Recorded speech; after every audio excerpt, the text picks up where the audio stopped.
안녕하세요. 네, 반갑습니다. 우선 이 문제들은 좀 미리 푸시는 게 좋을 것 같아서 이제 일찍 오시거나 하셨으면은 미리 좀 읽어보시라고 이제 적어놨는데, 일단 강의를 어떻게 하는지 좀 안내를 드리고, 그리고 미리 푸실 때도 어떤 식으로 좀 푸셔야 되는지를 알려드리고, 푸시는 시간을 잠깐 드릴게요. 자, 아무튼, 반갑습니다, 여러분. 기출 강의를 이제 시작을 하게 되었고요. 이제 3월, 오늘이 9일이죠? 10일이죠. 네, 10일이고, 네, 앞으로 12주 동안 기출 분석을 이제 해보려고 합니다. 그래서, 작년에는 10주로 했었던 걸로 기억을 하는데, 해보니까 이제 워낙 문제도 많고 매년 문제가 또 새롭게 추가가 되잖아요. 그죠? 그래서 그런 문제들까지 포함을 해서 다 하려고 하다 보니까 이제 12주 정도로 하는 게 좋겠다라는 생각이 들어서 이제 좀 길지만 석 달 과정으로 이제 잡았습니다. 그래서 아무튼 이 기출은 너무너무 중요하다는 걸 이제 모두가 잘 알고 계시겠지만, 다시 한번 여러분들이 기출 분석을 어떤 식으로 할 건지, 그리고 강의를 어떻게 활용할 것인지, 그리고 강의는 항상 여러분들이 어떤 종류의 강의를 이제 뭐 수강을 하시든 이제 강의 시간에만 이렇게 참여하신다고 되는 게 아니라, 정말 더 중요한 건 복습을 하셔서 여러분의 것으로 이제 정리하시고 이제 완전히 습득을 하시는 게 정말 중요하죠. 그래서 기출을 공부하는 방식은 되게 다양할 수가 있습니다. 그래서 이걸 통해서 내용 정리를 하는데 좀 더 초점을 두실 수도 있고, 아니면 이제 여러 번 기출을 보셨거나 시험을 보신 적이 있으시다면 기출 문제를 통해서 좀 더 다양하게 학습을 하실 수가 있을 거예요. 그래서 그런 여러 가지 방법을 생각해 보시고 내가 어떻게 활용할지, 앞으로 지금 이제 5월 말까지 거의 6월까지 기출을 제대로 보셔야 되는데, 그 방법을 체계적으로 잘 정하셔서 하셔야 되고, 그래야 앞으로 여러분들이 시험 칠 때까지 반복을 하시는 게 좀 더 효과적이고 효율적이실 수가 있죠. 그래서 아무튼 다시 한번 기출을 어떤 식으로 공부할 것이냐를 잘 고민하셔서 계획을 잘 잡으시고 계획대로 이제 잘 시간을 보내셨으면 좋겠습니다. 그래서 이 강의는 우선 기출 문제를 당연히 이제 처음 보신다고 생각을 하고 이제 차근차근히 이제 하나하나 보려고 하고, 문제는 거의 이제 10년치 이상으로, 그래서 09학년부터의 모든 문제는 다 있다고 생각을 하시면 되겠고, 그 이전의 문제는 거의 없습니다. 그거를 좀 하다가 한 몇 년 전부터는 너무 지금의 유형과 맞지가 않고 해서 그냥 간단하게 여러분들이 만약에 보신다면, 가끔 어떤 분들은 2002년부터 보시기도 하시는데 그냥 너무 예전 문제예요. 그래서 유형이나 이런 건 거의 볼 게 없고요. 그냥 출제 영역 정도 참고를 하실 수 있어요. 그 이전 것들은. 그래서 우리가 강의 시간에 다루는 건 거의 2009학년도부터라고 생각을 하시면 되겠고, 2009학년도부터 한 4, 5년은 3차까지 시험이 있었던 거 아시죠? 그래서 그 중간에 있던 논술 문항까지 다 포함을 해서 보실 거예요. 그래서 문제 수가 굉장히 많습니다. 그래서 작년에 이제 문제를 제가 영역별로 오늘 나눠드린 것처럼 이제 넘버링을 해서 드리는데, 마지막 지체 중복까지 그냥 쭉 이어서 번호를 붙여서 정리를 해놨거든요. 그래서 한 600문항 정도가 돼요. 그래서 뭐 중간에, 그러니까 작년에는 법까지 다 포함을 해서 그렇게 했고, 이번에는 법을 우리가 수업 시간에 하진 않거든요. 그래서 그거 빼고 했더니 그래도 이제 올해 문제 추가되고 해서 한 600문항 정도 된다, 이렇게 생각을 하시면 되겠습니다. 그래서 그런 문항들이 이제 영역별로 분량은 다르지만 그 정도로 이제 구성이 되어 있어서 문제 수가 적지 않죠. 굉장히 많은 편이라 여러분들이 계획도 잘 세우셔야 되고, 아무튼 우리가 다루는 문제는 그 정도가 된다고 생각을 하시면 되겠고, 영역별로 문제를 나눠드리고, 영역 안에서도 보시면 제가 크게 테마를 구분을 해놨어요. 그래서 영역 안에서 주요 테마별로 문제를 다시 분류를 해놨습니다. 근데 참고하실 건, 요즘 문제는 여러분들이 보시면 아시겠지만 한 문제 안에 검사 도구도 들어가고 뭐 통합도 들어가고 막 섞여 있죠. 그래서 그 배치가 조금씩은 이제 그냥 임의로 한 것들이 있어요. 그래서 뭐 검사 도구 있으면 그냥 그쪽에다가 넣거나 한 게 있으니까 그런 것들은 이제 참고하셔서 문제 찾아서 이제 보시면 되겠고, 강의를 진행하는 방식은 우선은 문제를 푸셔야 되니까 문제를 보고 답을 이제 찾아봐야 되겠죠. 그리고 그 문제랑 관련이 되는 굉장히 중요한 이론들이 있으면 이론 정리를 할 것이고, 그리고 서답형 같은 경우는 또 되게 중요한 게, 논술형도 그렇고 문제에 대해서 답을 어떻게 쓰느냐. 그럼 답을 어떻게 쓸지를 보려면 제일 중요하게 우리가 참고해야 되는 게 뭘까요? 답을 잘 쓰려면, 문제를, 키워드를 찾으려면 뭘 잘 봐야 될까요? 문제를 잘 봐야 되거든요. 그래서 많은 분들이 공부는 정말 열심히 하시는데, 많이 알고 있는데 문제를 제대로 안 보고 문제에서 요구하는 게 뭔지를 판단하지 못해서 답을 이상하게 쓰시거나 놓치거나 하는 경우가 되게 많습니다. 그래서 서답형 중에서도 특히 이제 이런 문제들은 문제 쓰는 방식이라던가 답안 쓰는 방식이라던가 아니면 문제를 보는 그런 방식이 좀 중요하다고 생각이 드는 건 그런 것들까지 포함을 해서 강의 시간에 다 알려드리려고 합니다. 그래서 할 게 굉장히 많고 그런 식으로 볼 거라는 거 이제 알려드리고, 그리고 네, 그래서 이제 오늘 나눠드린 것처럼 오늘은 자료가 여러분들이 여러 개 받으셨을 텐데 오늘 진도는 우선 통합이랑 개별하죠. 그런데 이제 오늘은 지금 어쩔 수 없이 첫 주니까 이제 거의 다 나머지는 그냥 바로바로 보고 요 문제들만 여러분들이 따로 좀 풀어보시라고 한 거고, 평가랑 공학 나눠드렸죠? 받으셨죠? 그 문제는 다음 주에 할 건데 미리 풀어오시는 거예요. 그래서 그 한 주마다, 그러니까 매주 그 다음 주에 해당하는 문제는 미리 나눠드리고, 그리고 그 문제에 대한 이제 해설로 나가는 거는 답안 정리한 거 따로 나가고요. 그죠? 받으셨죠? 그리고 문항마다 좀 다른데 부분적으로 좀 추가 이론이나 좀 해설 같은 게 필요하면 그거 정리해서 추가 자료 나간 거 있죠? 해설 같은 거? 이론 정리한 거 받으셨죠? 있나요? 네. 그리고 영역마다 용어 리스트가 있어요. 그래서 그거는 여러분들이 이제 뭐라고 생각하시면 되냐면, 통합이랑 예를 들어서 통합 개별화잖아요. 그러면은 그 문제들을 다 봤을 때 이제 문제 안에서 중요하다고 생각되는 그런 키워드들을 다 골라서 그냥 리스트로 만든 거고, 그 리스트는 그냥 가나다 순으로 했어요. 너무 많아서 그냥 쭉 정리를 문항별로 하고 가나다 순으로 그냥 기역, 니은, 디귿 순으로 용어 정리를 한 거예요. 영역별로. 그러니까 그 용어들은 어떤 기출이랑 관련을 해서 이론의 용어이기도 하고, 또 우리가 강론서나 이론서에서는 보지 않지만 기출 문제에 나왔던 키워드, 이런 것들까지 포함을 한 거니까 나중에 뭐 인출하시거나 정리하실 때 활용을 하시면 되겠습니다. 그래서 매주, 매 영역, 이제 해설로는 답안, 그리고 추가 자료가 필요하다면 해설 자료, 그리고 용어 리스트, 이렇게 나갈 거라는 거 참고로 알아주시면 되겠습니다. 네, 그래서 그 정도로 안내를 해드리면 될 것 같고, 그리고 이제 일정을 보시면 방법 부분을 먼저 볼 거예요. 그래서 이제 특수교육 방법 부분, 전략 부분을 먼저 봐서 개별화 통합이 이제 뭐 이론이 그렇게 많진 않지만 우리가 볼 문제들 하나하나 좀 자세하게 볼 것들이 많아서 오늘도 이제 부지런히 해야 되고요.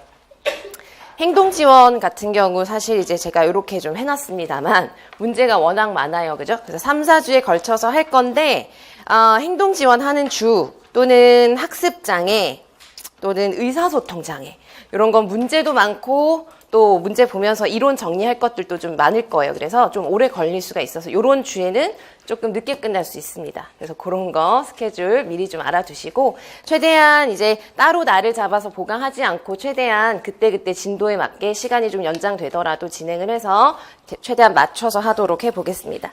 그래서 아무튼 참고하시고, 그리고 마지막에 이제 써놓은 거는 여러분들이 지금 시기에 다들 이제 또 어떻게 공부를 해야 될지, 지금 하고 있는 게 맞는지 이런 거 이제 고민이 되실 수가 있죠. 그래서 뭐 문제랑 관련이 되는 것이든 강의랑 관련이 되는 것이든 개별적으로 공부 계획이랑 관련해서 어려운 점이 있으시거나 궁금하시면은 빨리빨리 해결하고 이제 개선을 해서 공부하셔야 되니까 요 아래 이제 이메일이나 카페나, 밴드는 이제 제가 1, 2월에 따로 이제 그냥 처음 만들어서 이제 다른 뭐 이렇게 질문을 하는 그냥 통로로, 경로로 하나 더 만들어 준 건데, 밴드 아시죠? 그래서 거기 제 이름을 치시면 밴드가 하나 나와요. 그래서 거기 그냥 가입하시고 필요하신 분들은 이거 활용하시면 되겠습니다. 그래서 거기 참고하시고요. 그리고 오신 분들 중에서 이제 스터디를 원하시면 생각해 보시고, 이제 잘 생각해 보시고, 내가 스터디를 왜 할 건지, 목적이 뭔지 잘 생각하시고, 스터디를 원하시는 분들은 쉬는 시간이나 오늘 끝나고 알려주시면 이제 스터디 묶어드립니다. 그래서 강의실이 다행히도 3월 마지막 주를 제외하고는 여러분들이 좀 오전에 활용을 하실 수가 있어요. 스터디를 하시는 분들 또는 자습하시는 분들. 그래서 그거 참고하셔서 스터디 원하시는 분들은 저에게 이따가 알려주세요. 개별적으로. 그래서 그렇게 강의는 안내를 해드리고요. 그래서 오늘 바로 진도를 이제 나갈 건데, 오늘은 문제를 다 풀어오지 못하셨기 때문에 요 문제들은 다 보시면 아시겠지만 논술 문항들이에요. 그래서 기출문제는 되게 중요한 게 뭐냐면은 너무 그냥 내가 문제를 제대로 읽어보지 않고 내가 제대로 먼저 풀어보지 않은 상태에서 그냥 누군가의 해설을 바로 들어버리면 내가 스스로 문제를 이제 보는 그런 훈련 같은 것들이 제대로 되지 못할 수가 있고, 그리고 내가 문제를 풀 때 뭐가 좀 부족하고 내가 뭘 놓치면서 푸느냐, 이런 것들을 좀 생각하실 수가 없죠. 내가 그냥 바로 해설을 들어버리면. 그래서 꼭 풀어오세요. 다음 주부터는 꼭 풀어오시고, 오늘도 다 풀어보시면 좋겠지만 이제 시간 관계상 너무 많기 때문에 논술문항은 특히나 여러분들이 문제를 한번 스스로 풀어보시고 개요를 써보시고 해설을 들어보시면 이제 훨씬 더 도움이 되실 것 같아서 논술문항 중에서도 이제 이런 것들은 좀 생각을 해보셨으면 좋겠다라고 해서 표시해드린 거니까 지금 대략 한 15분? 15분 정도 드릴게요. 그래서 얼른 읽어보시고 문제를 완벽하게 글을 쓰는 거니까 다 풀려고 하진 마시고요. 개요를 세워보세요. 구체적인 개요. 그래서 개요라고 하는 건 내가 써야 되는 것들을 이제 채점 요소들을 정리를 하고 거기에 내가 이런 말들은 꼭 써야 되겠다라고 생각되는 것들을 한번 구상을 해보시는 거죠. 그래서 그런 식으로 이 문항들 7문항인데 35분까지 시간을 드리겠습니다. 아시겠죠? 네. 그래서 이제 우선 첫 시간에 우리가 보는 거는 한 17번 정도일 것 같아요. 그래서 우선 거기까지는 읽어보셨을 것 같으니까, 네. 그러니까 문제들이 논술형 같은 경우는 개요만 세운다고 해도 문제가 이제 푸는 시간이 꽤 오래 걸리십니다. 그래서 아무튼, 중간중간에 이제 보실 수 있도록 하고요. 우선 이제 문제 보겠습니다. 그래서 오늘 첫, 진도 나가는 게 이제 통합이랑 개별화 교육이 되겠고, 개별화 교육 계획이랑 관련해서는 문제들이 그렇게 많지 않고, 그래서 이제 따로 모아서 제일 뒷부분에 있어요. 그래서 통합부터 보시게 될 거고, 통합교육이랑 관련해서는 제가 테마를 이제 앞부분에 통합교육이랑 관련해서 가장 기본적으로 우리가 좀 이해하고 있어야 되는 개념에 해당하는 문제들이 2문제 정도가 있어서 그걸 따로 묶어서 이제 통합교육의 이해라고 그냥 묶어놨고요. 그 다음 두 번째 테마는 교수적 수정. 매우 중요한 거 다들 잘 아시는 부분이지만 어쨌든 교수적 수정이랑 관련해서 문제가 다뤄진 것들을 다 모아놨고, 그리고 세 번째 테마가 협력. 그 통합에서 또 굉장히 중요한 것이 바로 협력이죠. 그래서 협력적인 것 안에는 어떤 내용들이 들어갈까요? 교사들이 하는 어떤 협력? 교수가 가장 이제 대표적인 문항들일 거고, 그 다음에 학생들이 하는 협력은 또래교수라던가 협동학습이라던가 그런 문제들이 또 18번부터 해서 아무튼 협력에 대한 것이 거의 37번까지 이제 이런 내용들이 다뤄진 문제들을 이렇게 모아놓은 거고요. 마지막으로 장애 유형별 통합이고 마지막 개별화 있고 해서 이제 테마의 어떤 구분이 그렇게 많지는 않습니다. 근데 어쨌든 통합교육이나 개별화 교육 공부하실 땐 여러분들이 항상 그냥 간단하게 이제 이론을 암기한다던가 이렇게 단순하게 공부하시면 안 되고, 통합교육에서 공부하시는 많은 내용들은 여러분들이 최종 합격을 하는 데까지 다 쓰이는 내용들이에요. 그래서 나중에 심층 면접 하실 때 구술하셔야 되잖아요. 그런 거 얘기하실 때도 이런 통합교육이나 개별화해서 우리가 생각했던 이론이라던가 이런 걸 얘기하셔야 되는 그런 문제 상황들을 계속 이제 부딪히게 되실 거예요. 그래서 통합교육이나 개별화 교육은 물론 우리가 우선 1차 시험을 잘 봐야 되기 때문에 거기에 필요한 이론 정리를 하는 게 시작이지만, 그 이론 정리에서도, 그러니까 문제에서도 기입형, 서술형뿐만 아니라 오늘 보시면 아시겠지만 논술형이 되게 많이 나온 그런 영역이기도 하거든요. 그래서 논술을 쓰려면 어떻게 쓸 것인가까지를 잘 생각하시면서 폭넓게, 그래서 눈으로도 공부하시고 쓰면서도 공부하시고 또 중간중간에 말로도 해보시고 이렇게 하면서 다양하게 폭넓게 공부하셔야 되는 부분이라는 거 꼭 생각을 하시고 보시기 바랍니다. 자, 그래서 첫 번째 테마, 통합교육의 이해에 해당하는 첫 번째는, 첫 번째 주제는 그냥 보조원에 대한 거라고 보시면 되고, 지금 뭐 실무사 이렇게 명칭을 바꿔서 쓰지만, 이때는 2010년 문제였고요. 아무튼 문제에 나온 대로 용어를 쓰면 보조원에 대한 활용을 어떻게 할 것이냐를 주제로 하는 문제라고 보시면 돼요. 자, 이 문제는 이제 예전에 2차 논술형이 있을 때 이제 특징이 뭐냐면 유초등은 그때 4문제가 나왔었고요. 다 500자 제한이 있었어요. 그래서 지금 이런 문제들 중에서도 초등, 유아 같은 경우는 2차에 끝에 보면 500자라고 되어 있죠. 이건 분량을 제한해 놓고 이제 써야 되는 것이고, 분량을 초과하면 또 감점이 되겠죠, 당연히. 그래서 이런 문제들은 여러분들도 이제 뭐 지금 꼭 이거에 따라서 다 맞춰서만 해야 되는 건 물론 아니지만, 그래도 문제가 이렇게 나와 있는 거니까 문제에 맞춰서 내가 연습한다고 생각하고 대략 500자 정도로 써보는 연습을 한 번씩 꼭 해보시면, 지금 교직 논술 쓰셔야 되는 유초등, 그리고 중등 같은 경우는 전공 논술이 나오잖아요. 그런 거 연습하시는데 되게 도움이 많이 되실 거예요. 그래서 아무튼 그 당시에 초등 문제 같은 경우는 500자, 유아 초등은 이렇게 있었고요. 2차 문제가 똑같이 이제 주어진 경우지만 중등은 분량 제한이 없었어요. 그래서 중등 문제 같은 경우는 여러분들이 써보실 때도 조금 더 자유롭게 그냥 충분히 뭐 그건 많이 쓰든 적게 쓰든 정해져 있는 게 아니죠. 그래서 그런 문제에서 요구하는 사항에 따라서 잘 보시기 바라고요.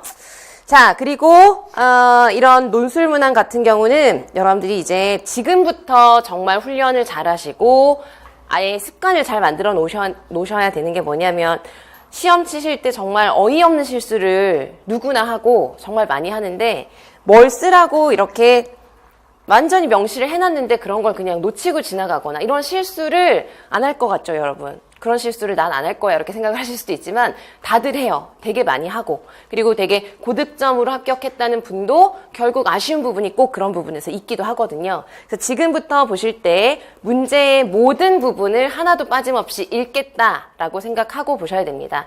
그리고 문제 안에서 분명히 의도적으로 준 단서가 있어요. 문제에서 쓰라고 하는 답이랑 관련을 해서 그래서 항상 문제 안에서 그런 단서를 찾겠다는 생각을 하시면서 보시고 문제에 나와 있는 모든 사항들은 빠짐없이 보겠다. 그리고 문제를 보면서 이 문제를 푸는데 필요한 그런 단서들은 표시를 하면서 보겠다.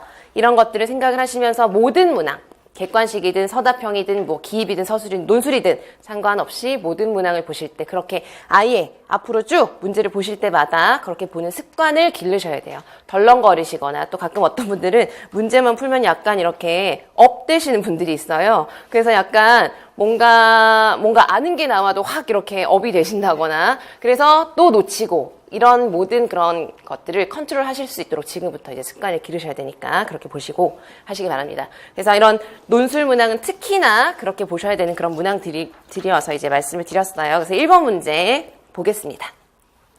다음은 특수교육 보조원을 시작한 지 얼마 되지 않은 장보조원이라고 하고 그리고 보조원 옆에 굳이 뭐라고 해놨죠 지금? 굳이 남 이렇게 해놓은 것도 여러분들이 이따 보시면은 다 이게 이유가 있죠.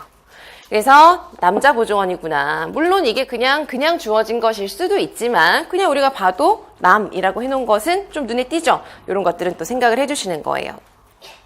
하루 일과 중 주요 지원 활동을 기록한 일지다. 장 보조원은 특수학급 교사인 박 교사의 조언을 받아서 역할 정립을 해나가고 있는 중이며 초등학교 3학년 그리고 무슨 학생? 여학생이구나. 남자 보조원의 여학생이구나. 이런 걸 일부러 이렇게 단서를 줬다는 거 이 정도는 아시겠죠? 그죠? 읽어보시면.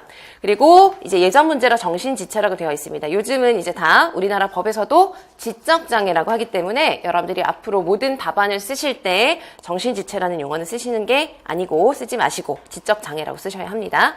그래서 아무튼 장 보조원의 지원을 받고 있다라고 되어 있어요. 그리고 나서는 문제 본문에 보통 이렇게 많은 정보들이 주어지는데 조금 더 우리가 문제 분석을 조금 더 효과적으로 하기 위해서는 이것도 여러분들이 내가 어떻게 하는 게 가장 좋은지의 방법을 계속 생각하시면서 찾으세요. 문제를 보실 때. 네, 제가 이제 추천해 드릴 수 있는 방법은 큰 문제를 읽으셨죠. 그 다음은 바로 문제 본문을 보기 전에 뭘 써야 되는지를 알고 문제를 보시면 조금 더 내가 놓치지 않고 단서들을 찾으실 수 있을 거예요. 그래서 바로 아래 문제를 그럼 내가 뭘 써야 되는가 이걸 보세요. 박 교사는 장 보조원이 적절한 역할을 수행할 수 있도록 위의 일지에 근거해서 조언을 하려고 한다. 일지 내용 중에서 장 보조원이 특수교육 보조원으로서 적절하지 못하게 활동한 건 몇 가지? 5가지를 찾고 그리고 그 이유를 제시해라. 그리고 각각의 대안적 활동을 논하여라. 이렇게 되어 있습니다. 그래서 여러분들이 개요를 세우신다는 건 앞으로 모든 논술문항, 교직 논술문항도 그렇고요. 모든 논술문항을 보실 때 처음부터 완성된 글을 쓰시는 게 좀 부담스러우실 수 있잖아요. 그러면 개요를 그냥 쓰는 것부터 훈련을 해보실 수가 있는데 개요라고 하면 보통 어떻게 쓴다고 생각을 하실 수 있을까요? 내가 여기에서 만약에 특수교육 보조원으로서 적절하지 못한 것을 몇 가지를 써야 되죠? 5가지. 그러면 5가지를 써야 되는구나. 이렇게 생각을 해두고 개요를 쓴다고 해서 그냥 5가지가 뭔지만 간략하게 쓰시고 끝내시면은 그건 그냥 개요긴 하지만 너무 간략해요. 그래서 여러분들이 실제로 시험을 보실 때도 개요를 만약에 쓰시면 거의 글이라고 보여질 정도로 쓰셔도 상관없어요. 가장 상세한 여러분들이 쓰실 수 있는 가장 구체적이고 상세한 것을 쓰세요. 그래서 개요를 쓸 때 우리가 이따가 여기까지만 써두고 머릿속으로 생각하면서 요건 이따가 답안 쓸 때 써야지 라고 생각하시는데 그러다가 답안 쓸 때는 진짜 그걸 쓰느냐? 까먹는 부분들이 되게 많이 생기거든요. 그러니까 개요를 세우실 때 내가 꼭 써야 될 말들은 그 부분에 꼭 기입을 한다 이렇게 생각을 하시고 개요를 세우시는 겁니다. 그래서 아무튼 5가지를 찾고 이 5가지는 그냥 5가지를 찾는 데서만 끝나는 게 아니라 각각 잘못된 점, 그 다음에 또 뭘 써야 되죠? 모두 이유를 쓰고 그 다음 또 뭘 써야 되죠? 각각에 대해서 대안적인 활동을 다 제시를 해야 되는 거예요. 그러니까 크게 이 글은 500자를 대략 어느 정도로 나눈다고 생각하시면 될까요? 한 가지마다 100자 이런 식으로 나눈다고 생각을 하시고 이 내용들 100자 안에서 잘못된 부분이 무엇인지 그리고 그 이유가 무엇인지 그렇다면 대안이 무엇인지 이렇게 쓰셔야 된다는 거죠. 이거는 뭐 아주 단순하게 개요를 세우시면 되는 유형이긴 합니다만 어쨌든 상세하게 개요를 세우시라는 거예요. 자, 아무튼 그럼 답을 쓰시기 위해서 제일 중요한 것 첫 번째 잘못된 것은 어디일까요? 여러분들 요 문제는 읽어보셨을 테니까 1번 지금 특수교육보조원의 일지를 보시면 드림초등학교라고 되어 있고 은지라는 학생이 있고 아침 조회부터 하교 시간까지 쭉 이렇게 나와 있습니다. 그리고 활동 내용이 나와 있어요. 아침 조회 시간에 문제가 있나요? 없나요? 그냥 참여하도록 도와주었다. 괜찮습니다. 그죠? 국어 시간은 어떻죠? 빔 프로젝터를 조작하고 학습 자료를 학생들에게 나누어 주는 등 누구의? 박 교사. 그러니까 선생님의 진행을 도와드린 거니까 보조원으로서 역할을 한 거죠. 보조원의 역할은 되게 중요한 게 뭐냐면 누구의 지시에 한해서만 수행을 해야 되죠? 교사가 지시하는 것에 대해서만 하고 그 이상을 넘어서는 선을 넘거나 자신이 임의적으로 지시를 하거나 자료를 만든 거나 이 모든 활동들은 그렇게 하면 안 됩니다. 그래서 그 점들을 이제 생각을 하시면서 보시는 거예요. 2교시 수학 시간은 어떻죠? 수학 시간은 박 선생님이 계획한 한 자릿수 덧셈을 가르치는 시간에 은지가 잘 푸는 것 같아서 2자릿수 덧셈 지도를 지도해봤다. 어떤가요? 지금 이거는 박 선생님은 어디까지 하라고 했죠? 한 자릿수 덧셈을 하라고 했는데 얘가 잘하네? 그래서 보조원이 마음대로 2자릿수로 바꾸는 건 적절하지가 않습니다. 그러니까 첫 번째 잘못된 건 무슨 시간이냐? 수학 시간이고 여러분들이 쓰실 때 답을 어떻게 쓰는지도 생각을 하셔야 돼요. 잘 못한 것 5가지를 찾으라고 했으니까 우선은 이 잘못된 내용을 답안에 보여줘야 되겠죠. 그렇다고 해서 많이들 질문을 하시는 게 실제로 답을 쓸 때 2교시 수학 시간에 나와 있는 이 한 문장을 그대로 베껴서 옮겨 써야 되느냐? 꼭 그렇게 하지 않으셔도 되고 최대한 요약해서 간략하게 뭐가 잘못됐는지만 잘 보이게 쓰시면 되는 거예요. 채점관이 봤을 때 잘 알 수 있도록. 그래서 이거는 지금 뭐라고 할 수 있을까요? 박교사의 수학 시간에 박교사의 지도사항을 그대로 따르지 않고 보조원이 임의대로 교과의 지도 내용을 변경하였다. 이런 식으로 요약해서 쓰시면 되는 거예요. 이 표현은 정해진 한 가지의 방법만 있는 것은 아니에요. 여러분들이 그 핵심 내용이 잘 전달만 되고 왜곡되지 않도록만 그대로 이제 제시를 하면 되는 거지 꼭 이 표현을 써야 돼. 이런 식으로 단순하게 보시면 안 됩니다. 아시겠죠? 그래서 중요한 건 이게 어디가 잘못됐는지를 명확하게 지적해서 누가 봐도 이거구나 라고 알아볼 수 있게 간결하게 명확하게 쓰시는 거예요. 답을 쓰실 때 절대 좋지 않은 물론 길게 쓰자 이걸 전략으로 갖고 계시는 분들도 계신데 답을 잘 쓴다는 건 길게 쓰는 게 전혀 아닙니다. 길게 쓰면은 또 산으로 갈 수도 있고 답의 내용이 방향이 그래서 가장 좋은 건 군더더기 없이 간결하게 깔끔하게 명확하게 쓰시는 거라는 거 항상 생각하시면서 보세요. 자, 아무튼 첫째 시간은 그랬어요. 그러면은 이유는 뭐라고 써야 될까요? 이유. 수학 시간에 잘못된 이유. 보조원은 어떻게 해야 된다? 교사의 지시에 한해서, 지시에 따라서 그 지시의 내용대로만 보조를 해야 된다. 따라서 보조원인 임의대로 이렇게 하는 것은 교육적으로 적절하지 않다. 따라서 대안적인 활동을 논하라고 했습니다. 논하라고 했죠. 그러면 어떻게 해야 될까요? 이 부분은 박 교사가 조금 더 보조원에 대해서 잘 지원을 한다던가 연수를 실시한다던가 하는 식으로 해서 박 교사가 조금 더 역할을 명확하게 해줘야 된다는 면에서 대안을 쓰시면 되는 거죠. 이건 논술이기 때문에 한 가지의 어떤 표현이나 방법으로만 쓰셔야 되는 건 아니니까 여러분들이 이제 핵심이 뭔지만 짚어주시고 한 번씩 자유롭게 써보시면 되겠습니다. 그 다음 쉬는 시간 보겠습니다. 은지를 따라 여학생 화장실에 함께 들어가서 스스로 용변 처리를 하도록 도와주었다. 이건 어떨까요? 이것도 마찬가지 우리가 아까 본 것처럼 보조원은 남성인데 학생은 여성이죠. 그러니까 이거는 어떻게 해야 될까요? 이유는 성별이 다르기 때문에 이런 신변 처리 같은 경우는 성별을 고려해서 학생의 어떤 그런 이건 인권 문제일 수도 있는 것이고요. 그죠? 그래서 이 점은 적절하지 않다는 걸 이유로 쓰시고 대안은 뭐가 될 수 있을까요? 이 부분에 대한 대안은?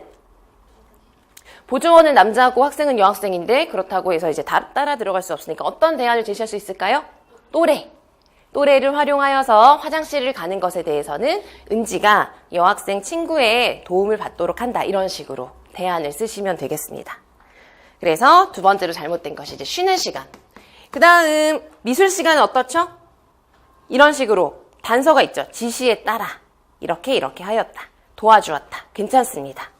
그런데 체육 시간 보세요. 은지가 다칠까봐 수업 시간 내내 은지 옆에 바짝 붙어. 이런 표현을 굳이 또 한 것이죠. 내내 바짝 붙어. 이런 식으로 학생을 도와준다고 하면서 너무 내내 붙어 있으면 이건 잘못됐다. 어떤 면에서 이유를 뭐라고 어떤 걸 쓰시면 될까요? 이유.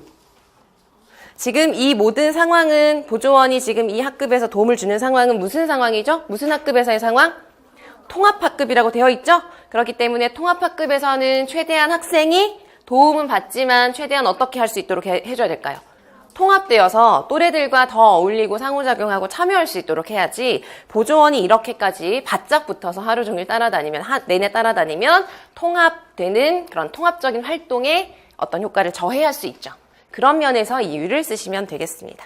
따라서 대안이라기보다는 이제 보조원이 이제 고쳐야 되는 부분을 쓰시면 돼요. 어떻게 해야 될까요?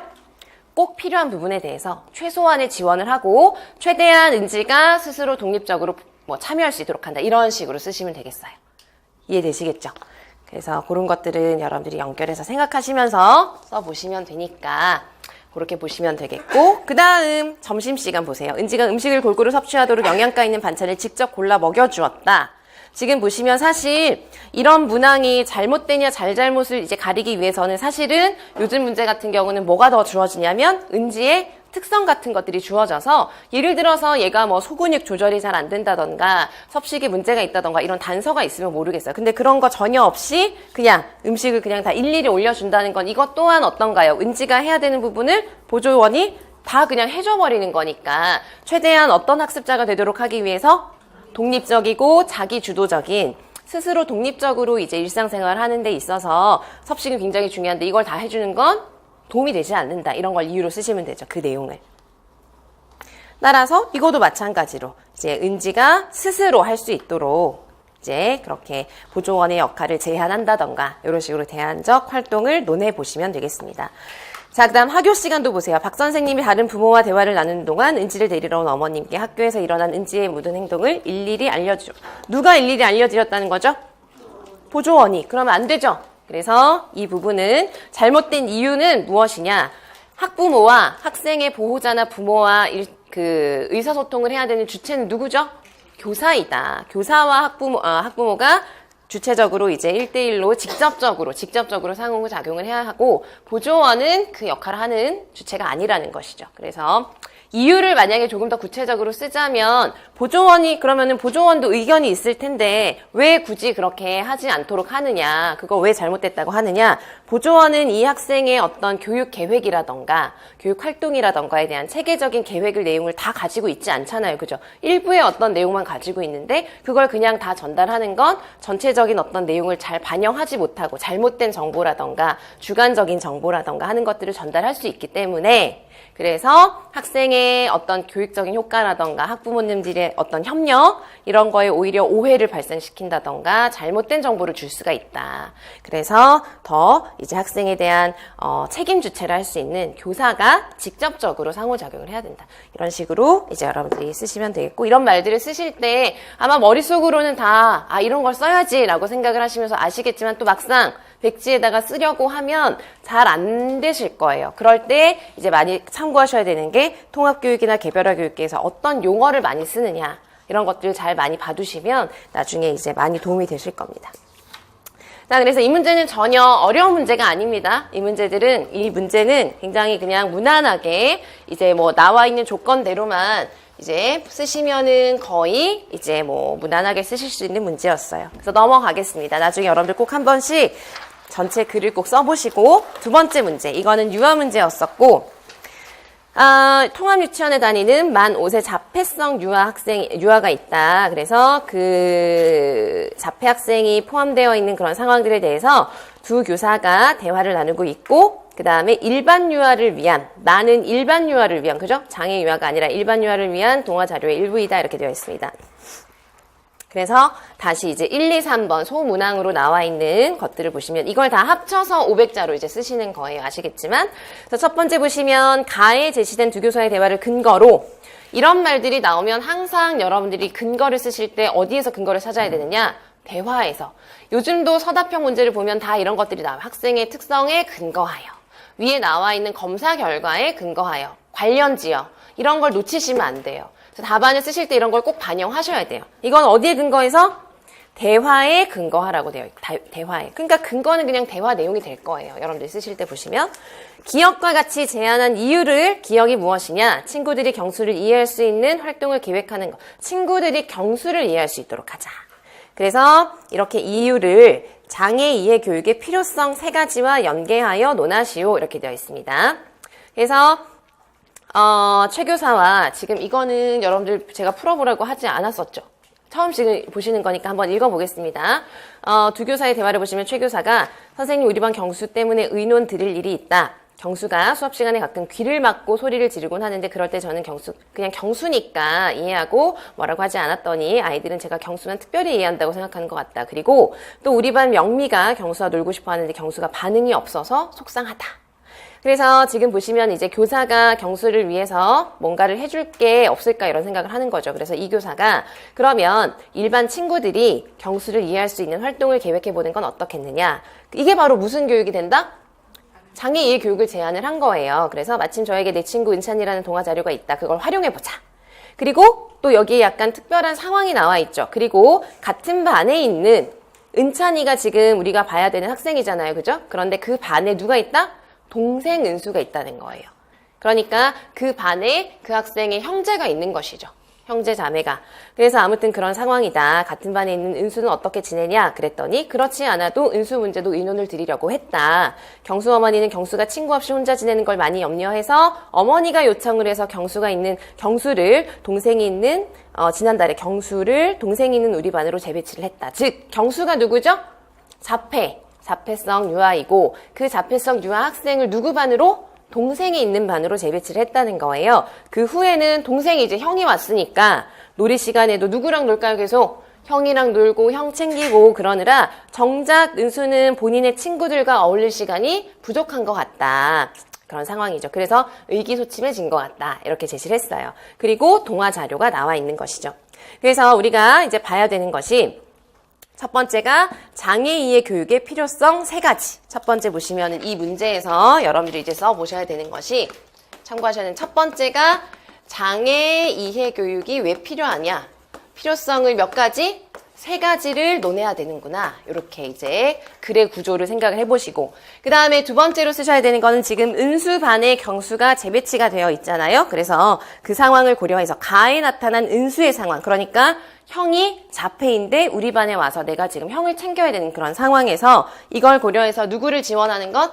그 장애 학생의 비장애 형제를 지원하는 방안에 대해서 또 몇 가지를 논해라? 3가지를 논해라. 이런 건 여러분들이 이제 좀 아이디어를 생각하셔야 되는 거예요. 이게 무슨 이론에 나와 있어서 그걸 그대로 외워서 쓰시고 이런 게 전혀 아니죠. 여러분들이 생각하시는 내가 교사라면 어떻게 할까 이런 걸 이제 논하시면 되는 거예요. 그리고 3번째는 나의 제시한 내 친구 은찬이라고 하는 동화 자료를 경수반 유아가 습득할 수 있는 교육적 효과. 그래서 이것을 동화를 이제 일반 학생들에게 보여주면 그 자료, 동화 자료랑 관련을 해서 교육적 효과가 어떤 것이 있을 것이냐를 3가지를 또 논하는데 어떻게 무슨 측면에서 지식과 태도와 그 다음에 기술 측면에서 각각 몇 가지? 1가지씩 각각 논하시오 그랬죠. 그래서 이렇게 쓰시는 거고 지금 여러분들이 계속 마침 논술 문제를 계속 보고 계신데 다 보시면 논하시오. 논하라고 하는 거는 어떻게 논해야 될까요? 논리적으로 논해야 되는 거예요. 논리적으로 논한다고 하는 건 논한다는 건 사실을 알려주는 건가요? 주장을 하는 건가요? 주장을 하는 건데 논리적으로 논한다는 건 주장을 하면서 반드시 뭐가 있어야 될까요? 근거가 있어야 되고 그 근거도 논리적인 근거. 아시겠죠? 그래서 여러분들이 이제 논술을 쓰실 때 이거는 그냥 내가 외운 사실만 나열하는 게 문제에서 요구하는 것이 아닌 거예요. 그러니까 논술 문항 같은 경우는 그 문항에 맞게 쓰셔야 되고 논리적으로 내가 항상 내 그러니까 주장이라고 해서 뭐 이렇게 해야 돼 꼭 이런 건 아니지만 어쨌든 이론을 쓰시든 아니면 무엇을 쓰시든 이 문제에 맞는 이론을 쓰실 때에도 내가 이렇게 생각한다는 걸 확실히 보여주고 무엇을 제시한다? 근거. 그리고 근거를 제시할 때도 보시면 문제에서 보세요. 첫 번째는 대화의 근거에서, 은수의 상황을 고려해서, 동화를 통해서 다 근거를 어디에서 찾으라고 하는지가 나와 있죠. 이런 걸 반영해서 쓰셔야 된다는 거예요. 그래서 첫 번째, 장애인의 교육의 필요성을 세 가지를 연계해서 이제 논하라고 했습니다. 그래서 대화 내용에서 즉 장애인의 교육이 필요하다는 점이 뭔가 드러나 있다는 걸 이제 알려준 거거든요. 대화 내용 중에서 어떤 부분 때문에 장애인의 교육이 필요하다고 우리가 할 수 있을까요? 대화 내용 안에서 한번 찾아보세요. 대화 내용 안에서 왜 장애인의 교육이 필요하다고 할 수 있는지를 한번 찾아보세요. 지금 일반 아이들이 어떻게 생각하죠? 경수만 예뻐한다. 이거는 일반 아이들이 뭘 잘 몰라서일까요? 장애 학생이 어떤 학생인지를 잘 몰라서 그러는 거죠. 그죠? 그러니까 그 장애에 대한 무엇을 제시할 수 있다? 지식. 이것도 마찬가지로 장애인의 교육에 대한 필요성을 설명하는 건 여러 군데 이제 자료가 있지만 우리가 좀 상황에 따라서 좀 체계적으로 정리를 하자면 학생들에게 뭐에 대한 지식을 준다? 장애에 대한. 그러니까 일반 학생들이 장애에 대한 지식을 좀 알 수 있도록 하기 위해서다. 그리고 그 근거를 쓰시는 거니까 답을 쓰실 때는 어떻게 쓰셔야 될까요? 대화 내용과 같이 일반 학생들이 경수만 예뻐한다고, 경수를 차별한다고, 그러니까 자신들이 차별받는다고 오해하고 있다. 따라서 장애인의 교육을 통해서 무엇에 대해서? 장애에 대해서, 경수가 가지고 있는 장애에 대한 지식을 알려주어서 학생들이 어떻게 하도록 하자? 경수를 이해하도록 한다. 뭐 이런 식으로 쓰시면 되는 거예요. 첫 번째. 또 근거가 그런 식으로 찾아보시면 또 뭐가 있을까요? 지금 교사가 약간 장애 학생이니까 좀 다르게 대할 수 있잖아요. 그죠? 그런 점들을 학생들은 받아들여주지 않고 있죠. 그러니까 또 어떤 걸 좀 길러줄 수 있을까요? 학생들에게. 장애의 교육을 통해서 긍정적인 태도, 그 다음에 뭐 시선, 그러니까 보는 인식, 태도나 장애 학생들에 대한 그런 인식. 그 학생은 경수는 이런 부분에서 좀 도움이 필요하고 다른 점이 있으니까 선생님이 이렇게 할 수도 있구나라는 걸 이제 태도로서, 인식으로서 좀 바꿀 수 있겠죠. 그런 부분들을 이제 그 근거를 통해서 여러분들이 이제 쓰실 수가 있겠고 또 어떤 점이 있을까요? 대화 내용을 통해서 봤을 때? 그렇죠. 지금 여기 보시면은 또 경수가 반응이 없다는 거에 대해서 또 어떻게 하고 있죠? 속상해하고 있습니다. 그죠? 그러니까 장애인의 교육을 통해서 그럴 땐 어떻게 해라. 학생에게, 일반 학생들에게 그럴 때는 어떻게 하면 되는지에 대한 여러 가지 기술이라던가 아니면은 수행을 하는 방법이라던가 경수는 이런 면에서 이런 면이 있어서 제대로 반응을 하지 못하는 것이지 싫어서 그러는 게 아니다. 이런 걸 이제 알려주고 그럴 땐 너가 이렇게 하면 된다. 이렇게 알려주는 것이죠. 그래서 이거는 이 문제에서는 굳이 이런 측면을 나누라고 한 건 아니지만 제가 내용상 정리를 한 거예요. 이렇게 아시겠죠? 그래서 장애인의 교육을 통해서는 일반 학생들이 장애에 대해서 조금 더 잘 알게 되고 그 다음에 장애 학생들에 대해서 또는 장애 학생들을 대하는 선생님에 대해서 조금 더 어떻게 긍정적으로 태도나 인식을 가지게 될 수 있도록 할 것이고 그리고 또 어떻게 대하는지 장애 학생들이랑 어떻게 참여하고 어떻게 어울리는지에 대해서 알려준다. 이런 식으로 필요성에 대한 내용과 여기 대화에 나와 있는 사항들을 같이 쓰시는 거예요. 이런 점이 있기 때문에 이렇게 하면 좋다. 이렇게 필요하다. 아시겠죠? 그 다음에 비장애 형제를 지원하는 방안 어떤 게 있을까요? 이것도 여러분들이 다양하게 생각해 보실 수 있어요. 가장 쉽게 떠오르는 게 그 반에서 은수가 물론 있지만 경수랑 항상 놀아주는 걸 항상 은수가 하는 게 아니라 누가 할 수 있도록 할 수 있을까요? 대체할 수 있을까요? 또래, 도우미를 활용을 한다거나 또래 교수 등의 또래 지원을 통해서 학생들이 이제 조금 더 참여하고 어울리고 그리고 은수는 조금 더 자신만의 어떤 활동을 할 수 있도록 한다는 것이죠. 그리고 그러는 거는 이제 또래를 활용하는 거고요. 또 하나는 위에 나온 내용이긴 하지만 또 비장애 형제들을 지원하기 위해서는 그 주변의 일반 학생들도 같이 협력을 해줘야 되겠죠. 그러니까 그 일반 학생들에게 또 무슨 교육을 실시한다? 장애 이해 교육이나 아니면은 장애를 체험하는 활동이나 이런 다양한 활동을 통해서 이제 어떻게 어울릴 수 있는지를 또 교육을 한다던가 이런 게 들어갈 수도 있고 또 어떤 게 들어갈 수 있을까? 어떤 게 해당될 수 있을까요? 지금 그렇게 아무리 한다고 해도 또 은수도 마음이 어떨까요? 형이 이제 있으니까 계속 아무리 또래들 지원해주고 한다고 해도 또 은수 자체가 또 생각을 바꾸고 좀 다르게 생각을 할 필요가 있겠죠. 그러니까 교사가 은수에게 어떤 식으로 지도를 해주면 좀 좋을까요? 형이 있지만 너가 형을 위해서 우리 교실에서 할 수 있는 건 이런 거다 라고 해서 은수에게 명확하게 무엇을 제시해준다? 역할을 제시를 명확하게 해주고 그런 책임감이나 이런 것들이 이제 너무 과하다면 그런 것들을 이제 좀 덜어서 적정선에서 이제 역할을 교사가 그런 건 해줘야 되겠죠. 은수에게. 그런 것들을 생각해 보실 수 있습니다. 이것뿐만 아니라 비장애 학생들에 대한 그런 형제들이 있을 때 지원할 수 있는 내용은 이 상황에 합당하면 다 여러분들이 논리적으로 쓰시면 답안이 될 수가 있습니다. 아시겠죠? 그리고 이제 마지막으로 이제 동화를 통해서 얻을 수 있는 효과도, 지식, 태도, 기술 측면에서 이제 제시하라고 했거든요. 이건 이제 동화 내용을 보시면은 은찬이가 이제 보세요. 우리 반엔 은찬이라는 친구가 있다. 은찬이는 말하는 걸 어려워한다. 어떤 때는 내가 말을 걸면 못 들은 척 하는 것 같을 때도 있다. 그래도 난 기분이 나쁘지 않다. 은찬이가 나를 싫어해서 그런 건 아니다. 은찬이와 이야기할 때 그림을 보여주는 것도 좋고 은찬이도 나처럼 자동차를 갖고 노는 걸 좋아한다. 그런데 은찬이는 나와 조금 다르게 논다. 그럴 때 난 은찬이가 노는 방법을 보고 따라해 볼 수가 있다. 은찬이는 아주 특별한 아이고 은찬이는 특별한 귀와 특별한 눈과 특별한 생각을 가졌지만 무엇보다 특별한 건 말이야. 바로 내 친구다. 이렇게 해서 아주 훈훈하게 동화 내용을 제시를 했네요. 그러면 이 대화 내용을 통해서도 우리가 또 이제 필요성을 내용상 이렇게 정리를 했지만 이런 걸 통해서도 지식 측면에서는 은찬이는 내 친구라는 동화를 통해서 일반 학생들이 지식 측면에서는 무엇을 알 수 있을까요? 이 안에서. 이거는 동화를 통해서 습득할 수 있는 효과이기 때문에 동화에 나온 것을 보세요. 한 가지씩 어떻게 해서 각각 논하라고 했죠? 찾으라고 했죠. 어디서 찾아라? 동화 내용에서 지식 측면을 찾고 이걸 찾으셔야 되는 거예요. 이런 걸 또 그냥 보고 넘어가시면 동화 내용 상관없이 또 막 논하시는 거죠. 그럼 그건 채점이 안 되는 거예요. 동화 내용 중에서 지식에 해당하는 걸 찾아서 이런 부분이 있기 때문에 지식을 가질 수 있다.